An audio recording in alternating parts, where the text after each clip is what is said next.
डोकरी सरवर कायनात रहमतुल आलमीन बिनी जहान जे सरदार हज़रत मोहम्मद मुस्तफ़ा सल्लल्लाहु अलैहि वसल्लम जी विलादत व शहादत जे हवाले सां डोकरी वेझो बाडह शहर जे नूर KG पब्लिक स्कूल में जश्न मिलाद जी एक पुरवकार तक़रीब मुनक़द कई वई, जंहिंमें उस्तादनि समेत स्कूल जे शागिर्दनि ऐं उन्हनि जे वालिदैन वॾे अंग में शिरकत कई। जश्न मिलाद जी तक़रीब में फीमेल टीचर्स ऐं स्कूली शागिर्दनि ख़ालिद कांदड़ो, मंसूर बिरोही, मदद जुणेजो, इकरा बिरोही, रुक़िया जुणेजो ऐं ॿियनि हमदो नात पेश करे ख़ुदावंद कुदूस ऐं उनजे महबूब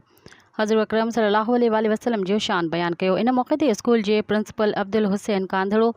ख़िताब कंदे चयो त हुज़ूर अकरम सल्लल्लाहु अलैहि वसल्लम जी विलादत जो ॾियारो असां मुसलमाननि जे लाइ ईद जे ॾियारे खां बि वधीक अहमियत रखे थो। अॼु असांजो हीउ ॾियारो जोश जज़्बे सां मल्हाए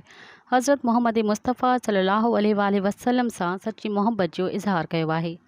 मज़ीद ख़बरनि ऐं तफ़सीलात लाइ विज़िट कयो असांजी वेबसाइट www.awamiNewsHD.com ऐं ॾिसंदा रहो अवामी न्यूज़ HD।